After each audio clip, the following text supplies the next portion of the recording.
Okay, welcome everyone to this Open University Contemporary Cultures of Writing seminar on neuroscience and narrative, which is hosted in conjunction with the Institute of English Studies. My name's Ed Hogan, and I'm a lecturer in creative writing at the OU. Thanks for bearing with us today during that short and unavoidable delay at the start. I'm not the chair of this seminar. I'm just doing the housekeeping. Because we've got so many people here, we're going to keep everyone's microphones muted for now and probably videos off. There's going to be a Q&A at the end after the speakers have finished. So if you pop any questions for that into the chat, then we'll make sure that happens. Apologies in advance if we don't get to your question. It's pretty busy. We spotlighted the speakers, so you should be able to see them. Hopefully, it's possible that we can enable the transcription. I'm going to try and do that. So then you should be able to see captions at the bottom. The first part of the meeting's being recorded, but please rest assured that only the presentations and the chat between the main speakers will be available to view afterwards, so not the Q&A.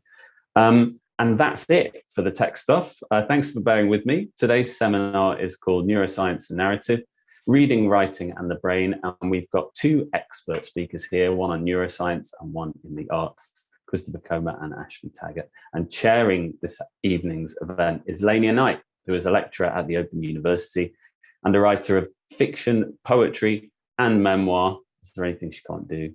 We're very fortunate to have such a great lineup of speakers this evening. I'm very much looking forward to hearing from them. So I'll ask you now to just keep your microphones on mute, and I'll hand over to Lania Knight.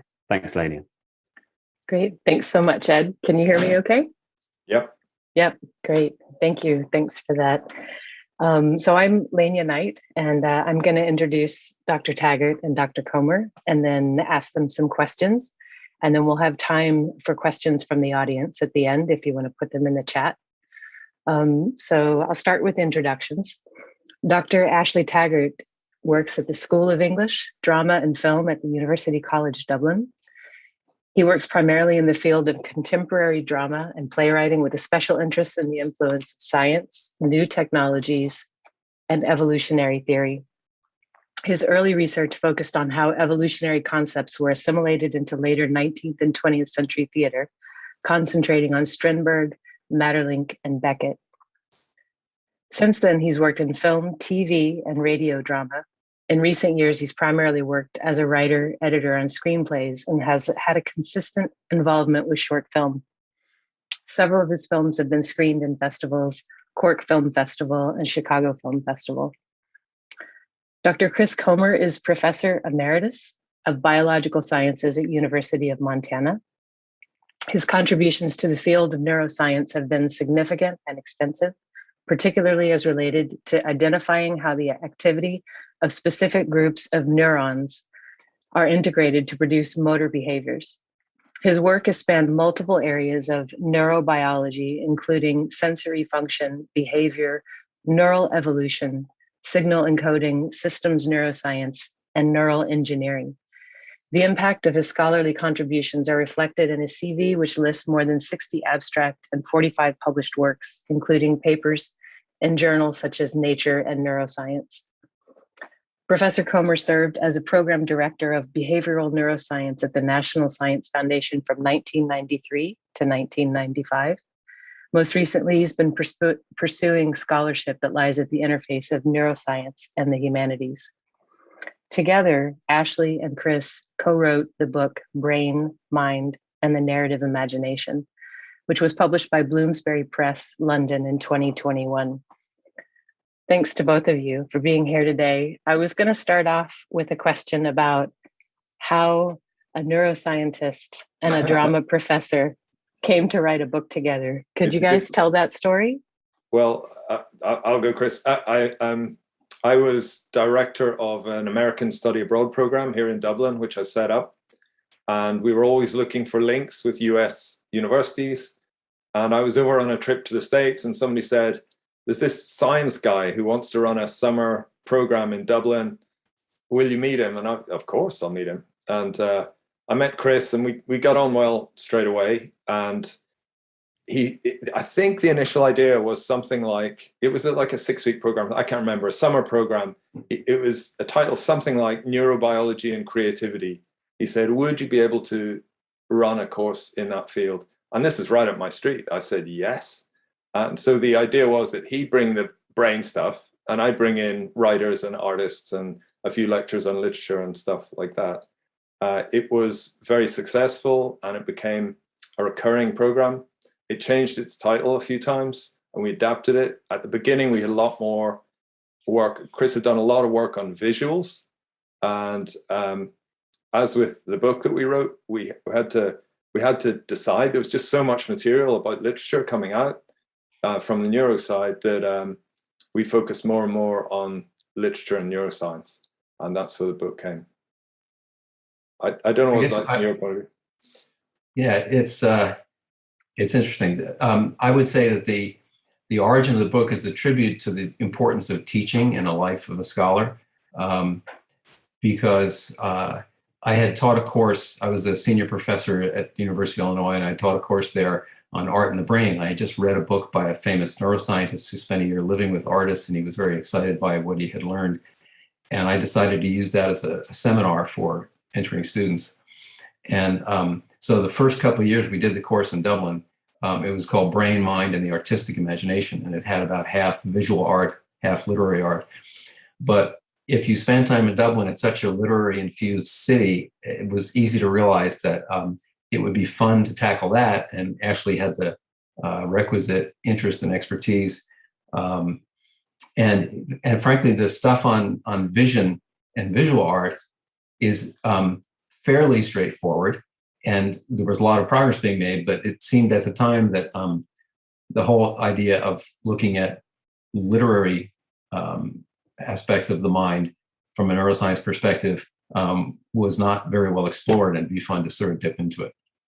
So, and the interactions with the students in the course all along were wonderful. And they asked us great questions constantly, and we'd have to go back and figure them out. And so we learned and they learned, and the book resulted from it.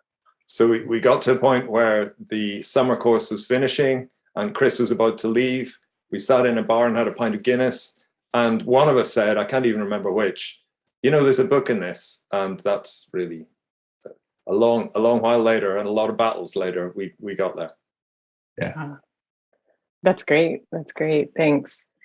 Could you talk a little bit about how neuroscience is different than other sciences that look at consciousness and the brain? Like there's psychology, psychiatry, cognitive science, brain surgery. Like what is it that's different about neuroscience?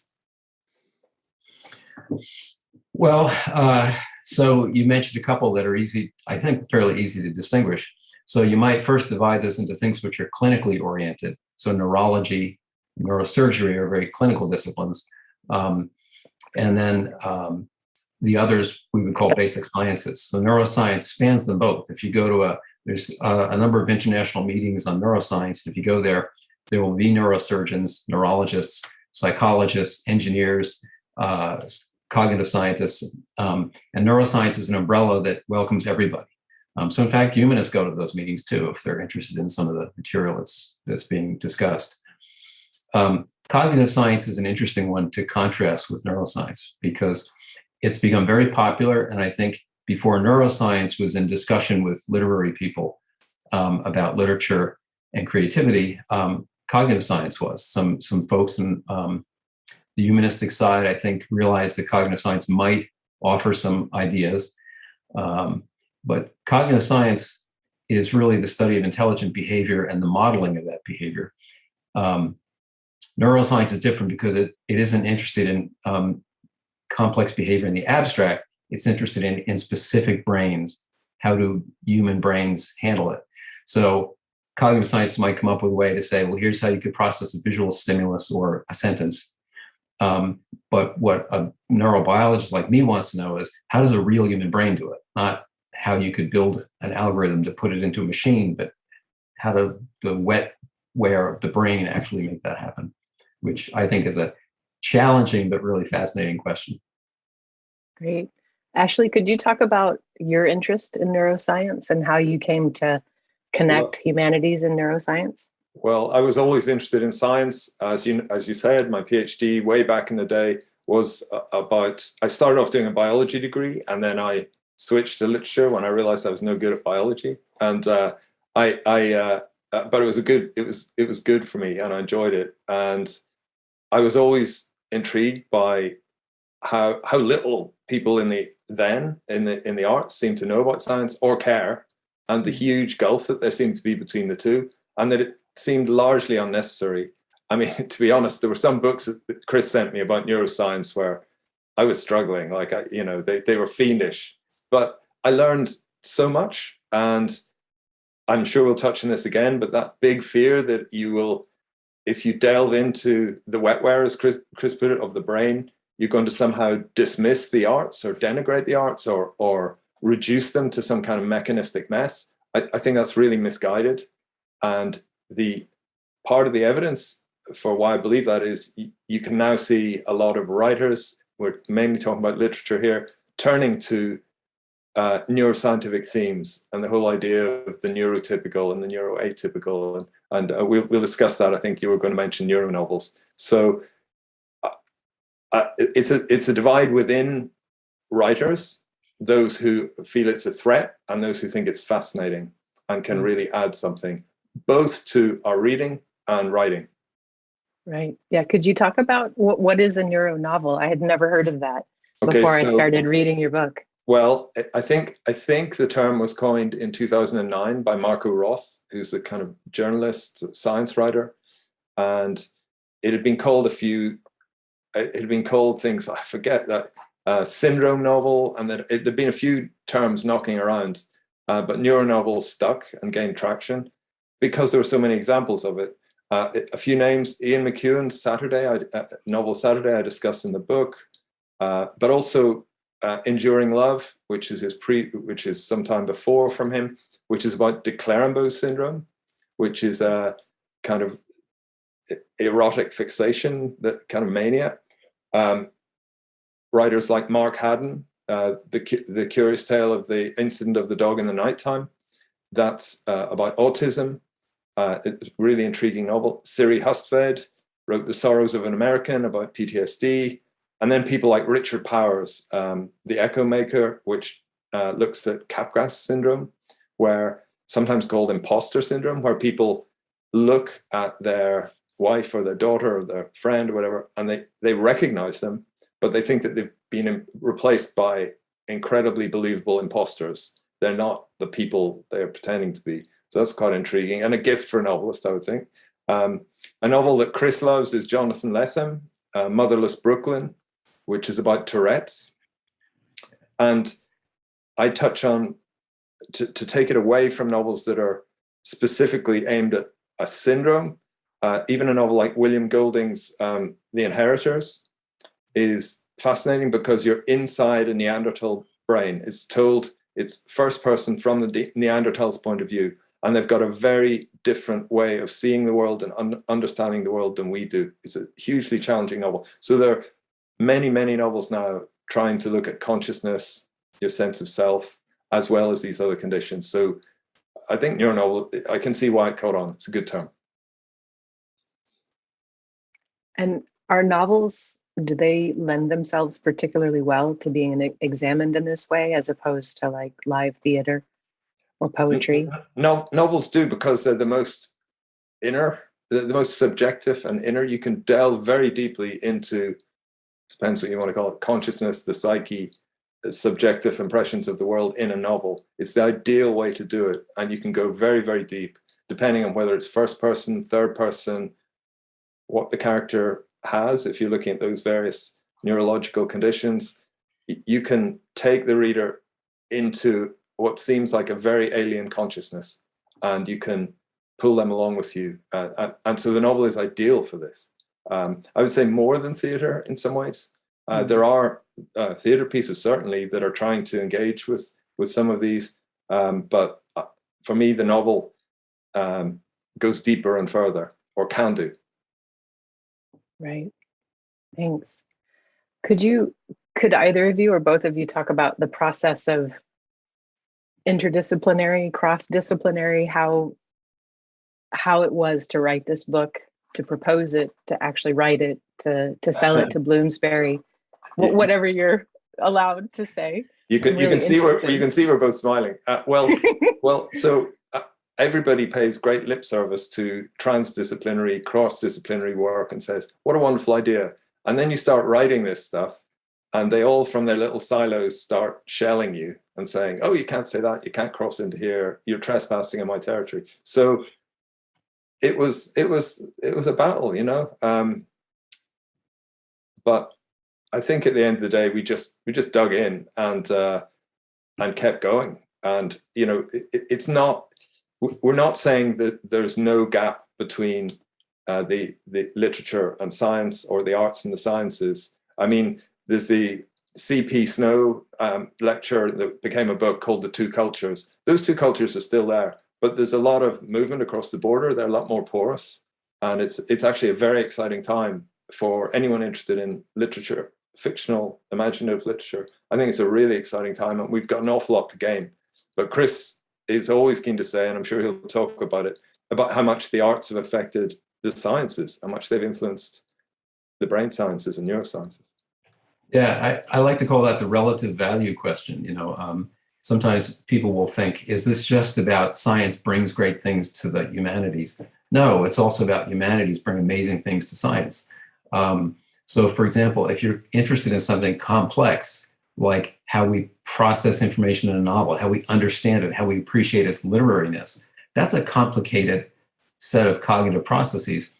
And I couldn't do that on my own because Ashley will take a novel, I've seen him do this several times, and just do a close reading of it and pull out things I would never have appreciated because of his humanistic training. And that is an absolute essential to have something meaningful to look at and try to understand from a scientific point of view. So it absolutely goes both ways. Humanities bring tremendous value to the sciences, just like the sciences can sometimes bring value to the humanities. And you know, you don't have to overdo it, but there's certainly some progress being made at the borderlands between the two. And we've just always had a great time together, you know, seeing at how those borders would shift a little bit over time. And some really exciting, from a science point of view, the really exciting things have happened just in the last 3 to 5 years that are, some of which are in the book, that are pretty stunning, I would say, things we've learned in the last little bit. Yeah, I learned so much from working with Chris and trying to catch up with these new developments. But I also, I think Chris would be the first to say this, I don't want to talk for him, but got the sense that neuroscience is in its infancy in a way, or it's just at the start. So even, I think, I may be wrong here, Chris, but I think when we first talked ages ago, I raised the question of consciousness, and even then you were a bit kind of, oh, what is consciousness? You know, like it didn't have any kind of scientific respectability at all still, and that's gone largely to a great extent from what I can see. So, or imagination. These things have become valid, worthy of discussion, legitimate topics of conversation. So that's maybe something that the arts have brought to the sciences. Certainly artists have always been fascinated with those questions. Yeah, I think, you know, if you had told me 15 years ago that I'd be studying the imagination in a serious way, I would have not believed you. But it's, you know, it's gained substance. You know, philosophers have been talking about it for centuries, and they've said really important things about it. Neuroscience is still new at it, and we are catching up. You know, if you look at neuroscientists, we've been writing that phrase, neuroscience is still in its infancy, for the last 25 years. And the reason is because the brain is so bloody complicated, and we're not going to crack it tomorrow or maybe next century, but the quest to understand it better is still, you know, exciting and of high value. So, can you talk more about some of those discoveries between the crossover between neuroscience and literature? Yeah, let's see. There's a bunch of them in the book, which is the fun part.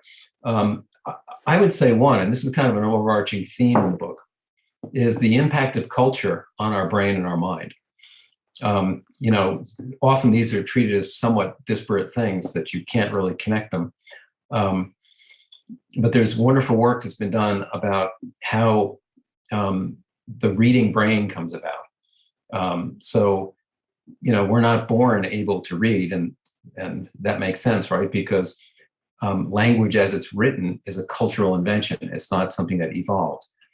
And so there's several groups in Europe that have done some beautiful work, especially in France, looking at how does our brain build the circuitry to process text. I mean, text are just squiggles on a page, but yet once we've handled them in a cognitive way, we pull out meaning and we construct narratives.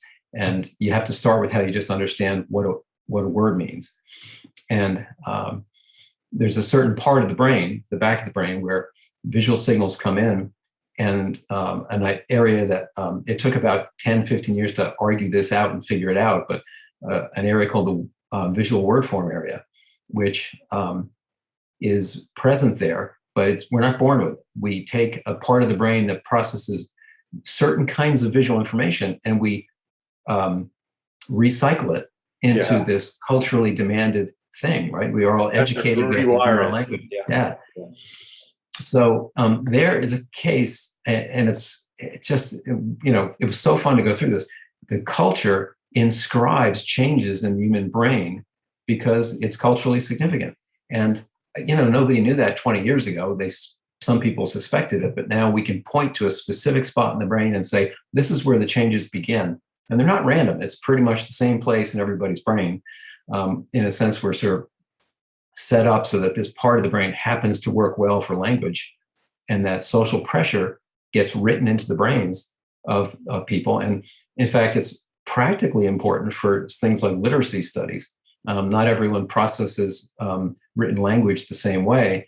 And this part of the brain is a key to helping educators understand why some people are better or less good at processing language.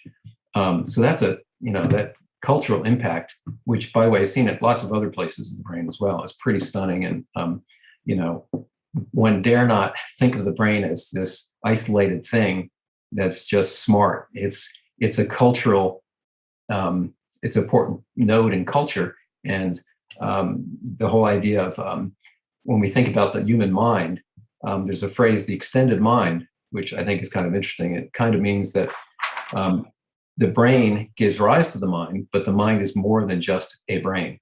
That, we interact with others socially, we interact just with our bodies. The whole embodiment of the nervous system creates huge possibilities for us and challenges for us. And that has to be factored in. And then the brain is floating in fluids that, have to do with your hormones, your immune system, massively interconnected with your whole body. And so embodiment is real. It means different things to different people, but so the brain is embodied and cultured, and that's a game changer. That's really that was one of the great things that I learned from Chris, how the brain is encultured. But so our brains are shaped and changed by our culture, but also then, of course, the brain is shaping culture as well. So all these things are reciprocal. They're two-way.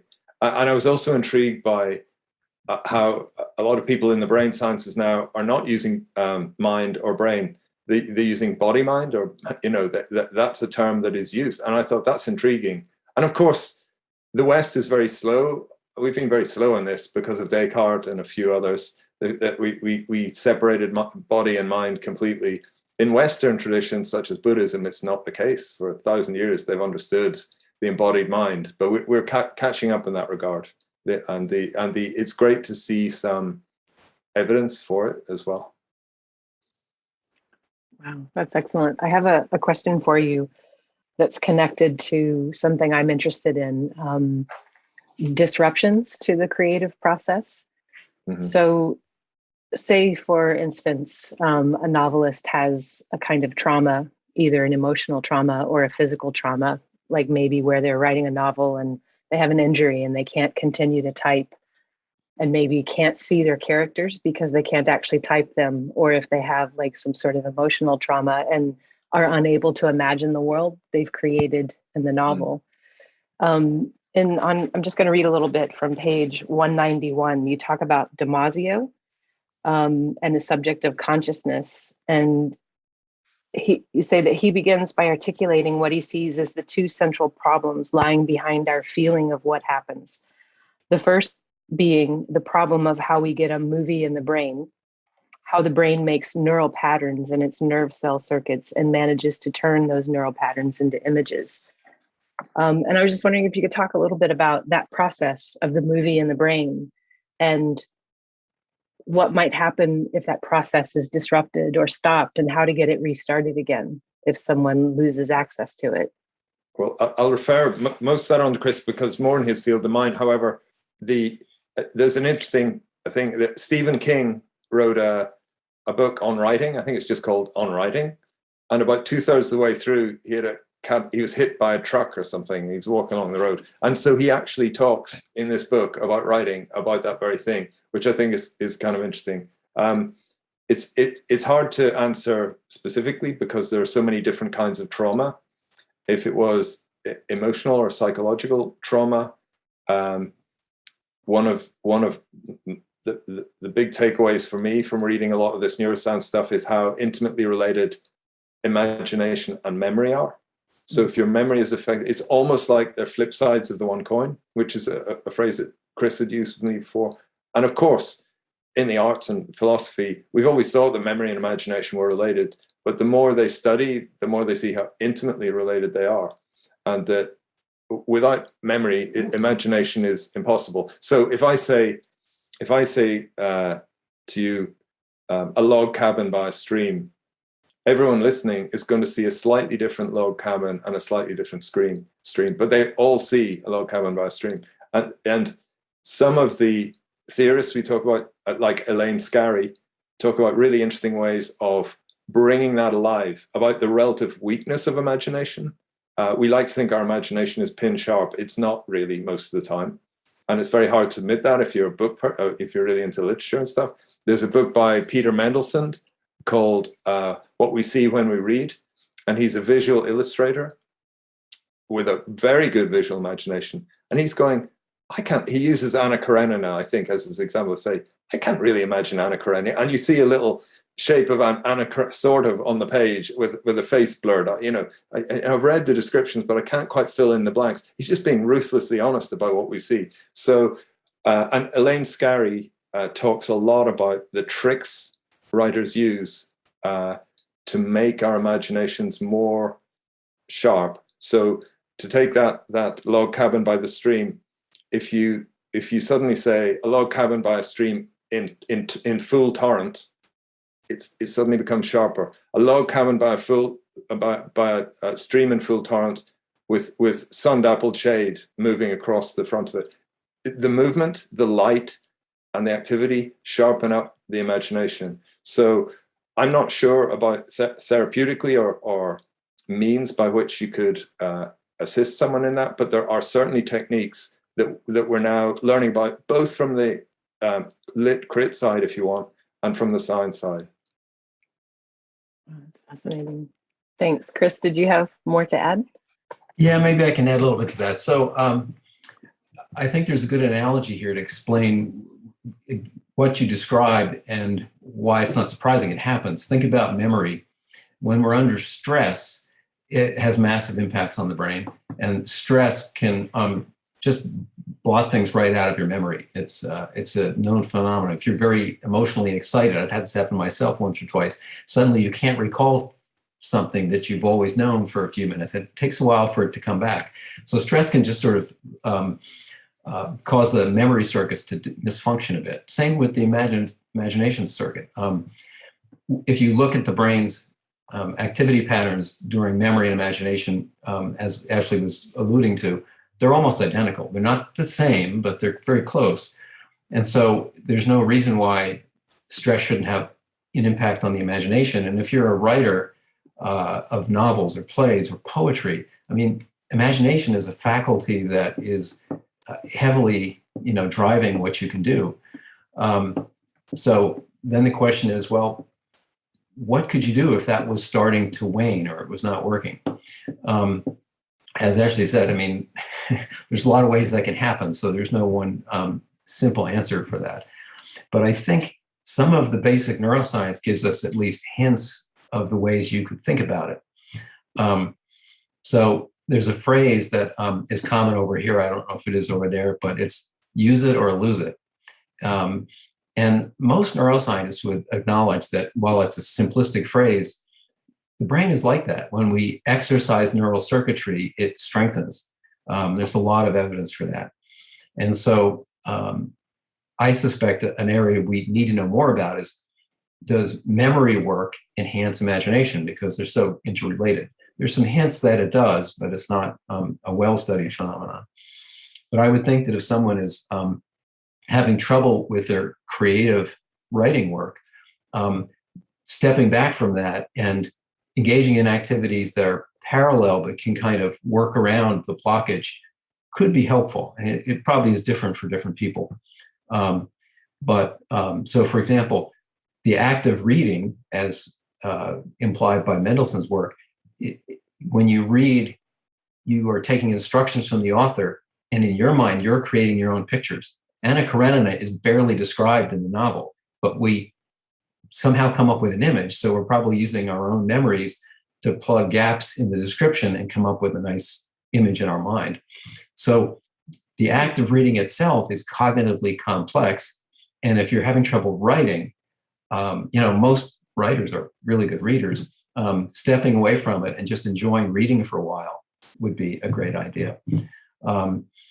And because of the embodiment phenomenon, there's a lot of parallel brain science that's not at all mentioned in the textbook, which is worth knowing about. All very recent. When you are physically active, there's some molecules on the muscle surface that break down and go into the bloodstream, and they go to the brain and they strengthen brain activity. This is a fairly recently discovered thing. We know exactly what that molecule is, and it's a great way to say the old idea of mens sana in corpore sano, a sound mind and a sound body. Your body really does directly impact your brain. Stepping away and just, going for a long bike ride or getting into more physical activity and forgetting about the frustrations you've had in your work could be helpful. And then the other thing that's actually kind of interesting, and I'm a big fan of this woman. There's a woman named Maken Nedergaard, who's her academic appointment is in Denmark, but also in the US. And she discovered that when we sleep, the tissue of the brain shrinks ever so slightly by a few percent. And the fluids that pass through the brain kind of flush it out. So we actually clean our brains when we sleep. This has been a remarkable set of experiments that she performed. It's the kind of thing where I wouldn't be shocked if she was up for a Nobel Prize at some point. And that cleansing of the brain that happens when we sleep is really important to things like our overall cognitive health. Some of the products that can get washed out of the brain in this process are the ones that can build up in the brain and be toxic. So, some of these things are just care of the self, physical activity, plenty of sleep, basic sciences. Those things ought to be helpful. Doesn't mean they're going to be miracle cures, but they should be quite helpful. Wow, that's excellent. I have one last question for you, and then going to turn it over to the questions from the audience. It's sort of connected to my question about the neuronovel and novels being, particularly lending themselves to being looked at in this way. I was wondering, is metaphor and poetry, is that interesting to look at too, in terms of how the brain works? Yeah, very, very much so. So there's a really fascinating book called The Master and His Emissary by Ian McGilchrist, which is about the two hemispheres of the brain, or brain lateralization as it's known. And it used to be thought for a long time that the left hemisphere was totally in charge of language and linguistic ability and our ability to vocalize words. And for a while, as far as I know, the right hemisphere was noted as the silent hemisphere. It just thought, what does it do? Like, what use is it? Of course, it turns out, like all these things, to be a lot more complex.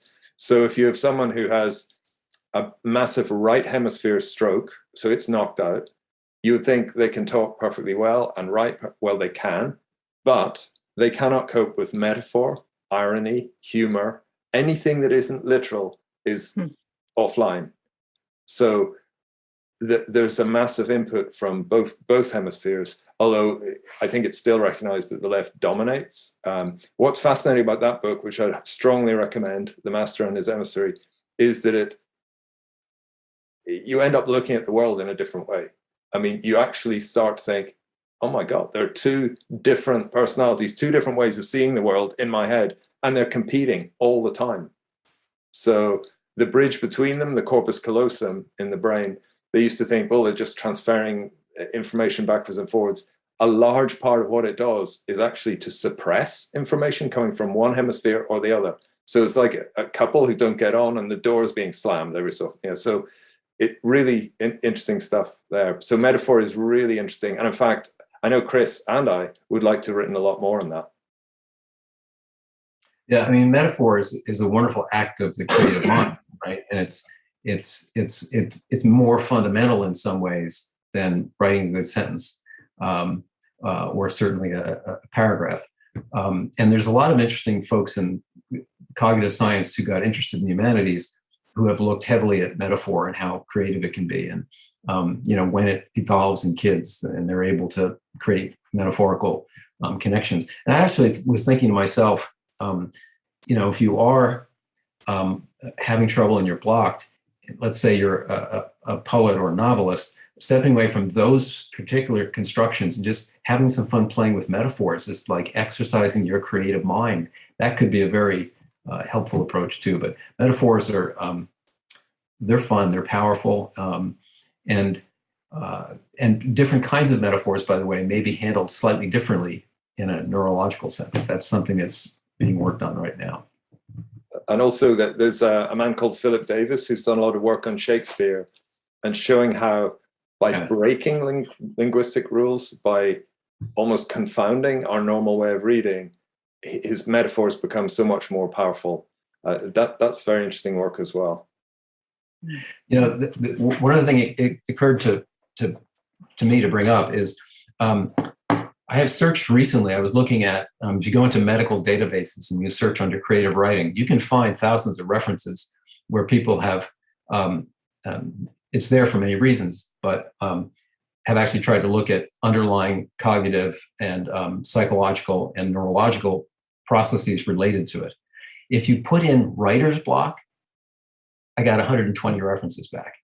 Now, it depends on which database you use, but it's a way of saying the focus of research and understanding on difficulties in producing creative work versus just some understanding what creative work is like is very different. And I think there's sort of, we're years behind in terms of understanding how things that can challenge people's creative abilities get dealt with, which is kind of disappointing because it's a very real phenomenon. There's a great resource. It's in the book, the link to the Glasgow, I think it's called the Glasgow Metaphor Map. And they spent years mapping all possible metaphors and grouping them like a tree. Really fascinating, and how they break down. Really interesting.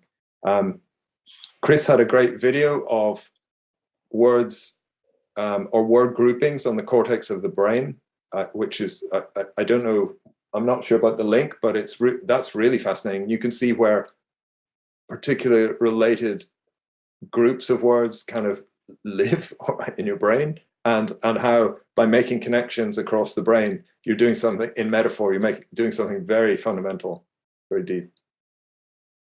That's fascinating. I see there are lots of questions in the chat.